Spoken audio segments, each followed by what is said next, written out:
welcome to my channel. Through this channel, I am publishing my new book, The Killer in Your Reflection, as audio series. I am Manaswini Jois, the author and voice behind the audio series. I would like to thank my viewers and subscribers. Hope you're all enjoying the ride so far.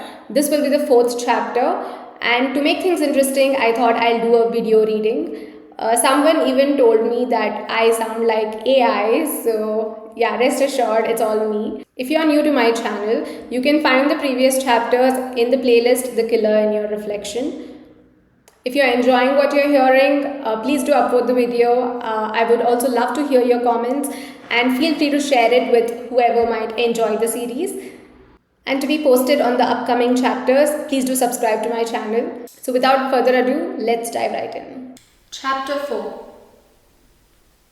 I wake up at the usual hour. My phone rests on the nightstand next to my bed.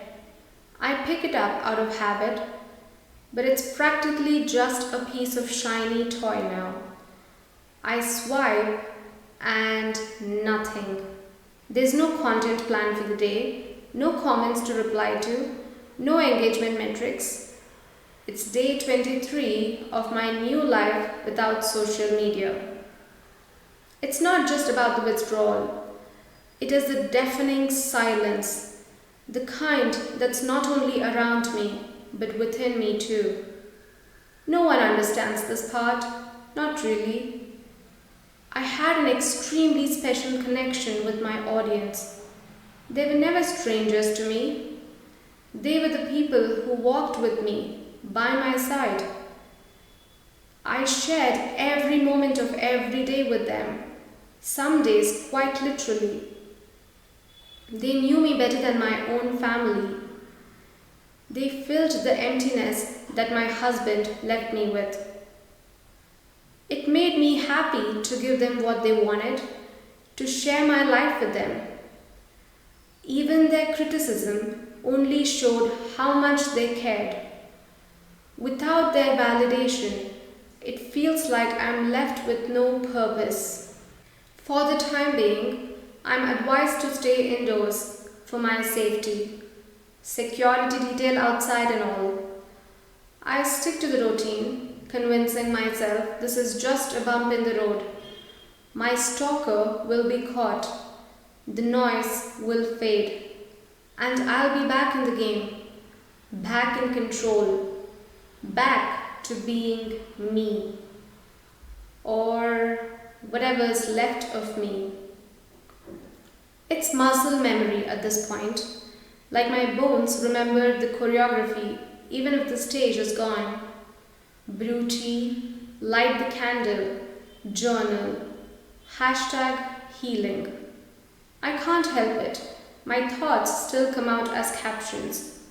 I make porridge, the artisanal kind, slow cooked till creamy, topped with caramelized bananas, almond flakes, glazed with maple syrup. This isn't just breakfast.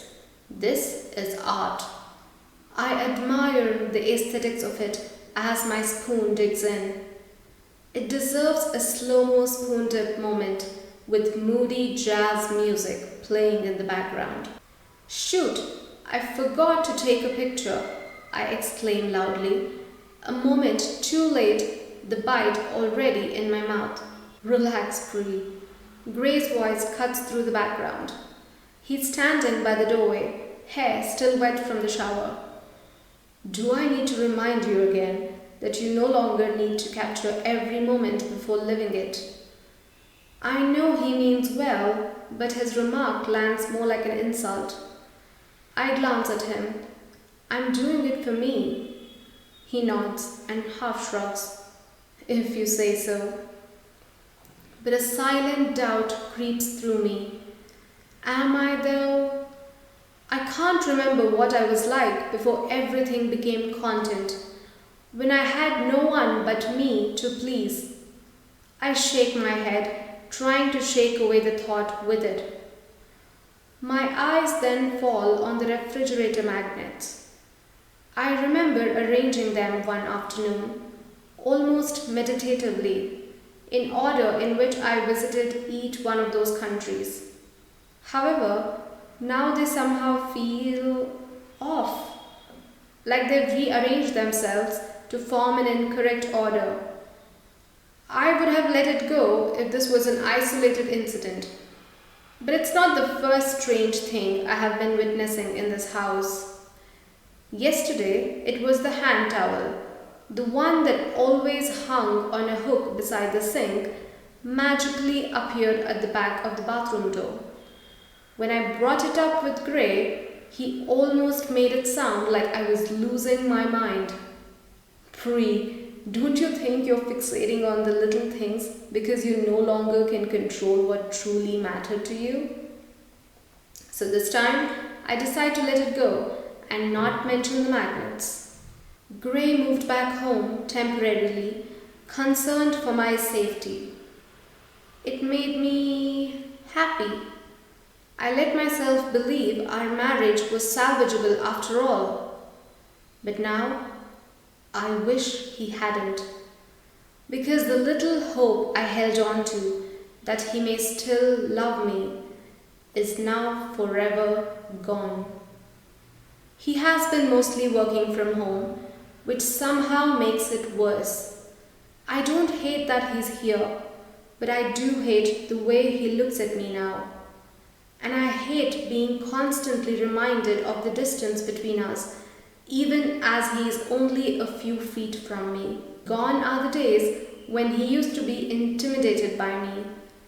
He used to fight for some quality time with me when the world had my attention. Now, as I stay hidden from the world, I am at his disposal. He used to put me on a pedestal when I was the embodiment of perfection. Now, I am a damsel in distress. He mostly stays locked in his study all day and even sleeps there on most nights. Only comes out when there's a game on that he insists on watching on the big screen in the living room. I talk myself into seeing this as an opportunity to create a moment, enhance reality. And it's what I'm best skilled at, turning the mundane into magic. People believed I had a beautiful life, but it wasn't beautiful by accident. I made it that way. Every perfect frame took careful curation, a great deal of emotional labor, and an obsessive attention to detail. I was loved not because I was lucky, but because I cared enough to make my life beautiful. So, this morning, I spent extra time deciding on my outfit. I settle on jeans and a tank top. It's goofy and appealing. I tie my hair up in a messy ponytail. Takes me an hour to look messy, but it appears effortless, so it serves the purpose. Fun fact, a no makeup look also requires a ton of makeup. I dab gloss on my lips, just enough to catch the light, not enough to call attention. I know the game starts at 3, so just in time I set his favorite pizza, already unboxed, 2 beer bottles lying casually next to it.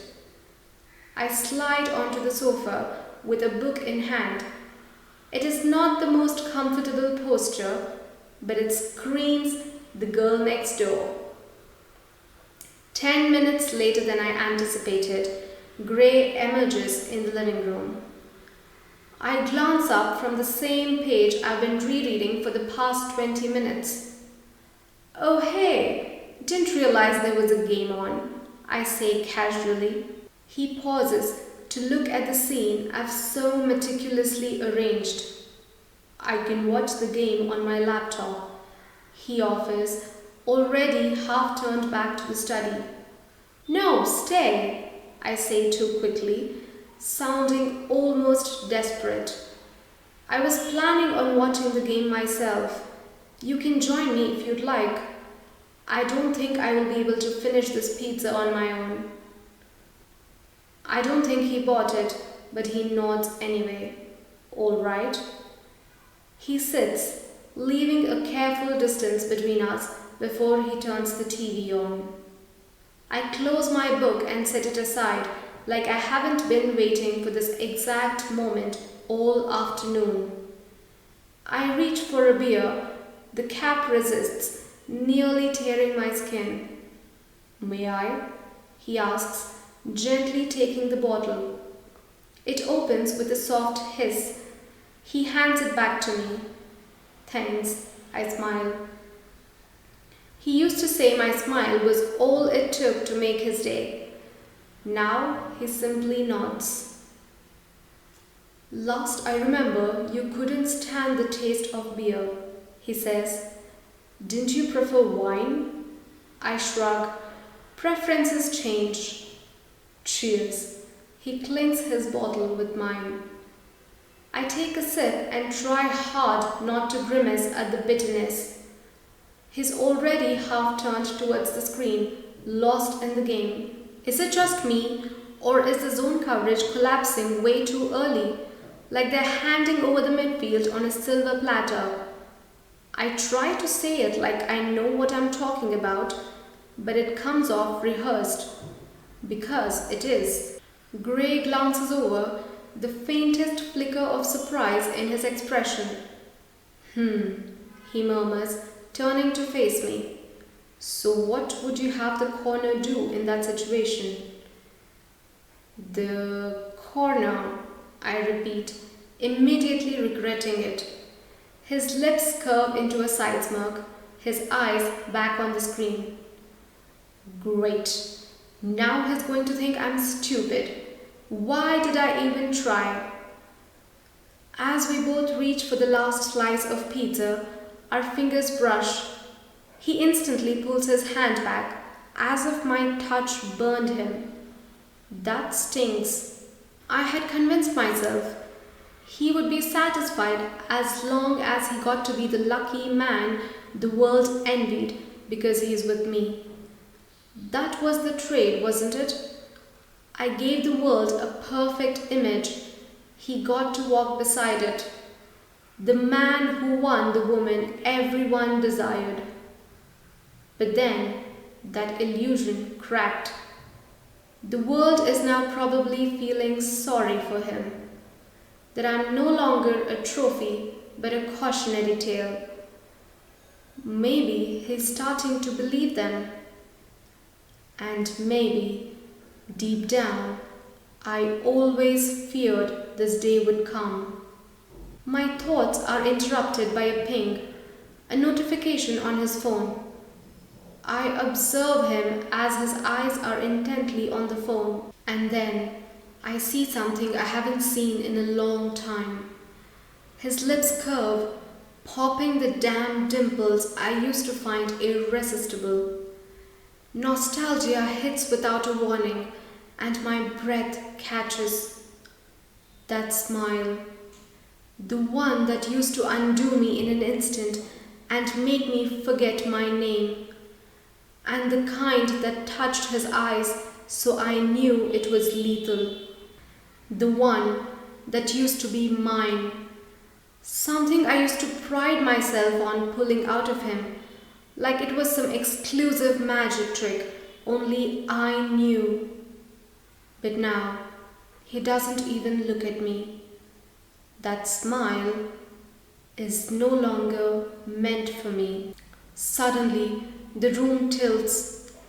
My eyes fill with tears as the realization hits. Everything clicks in a brutal instant.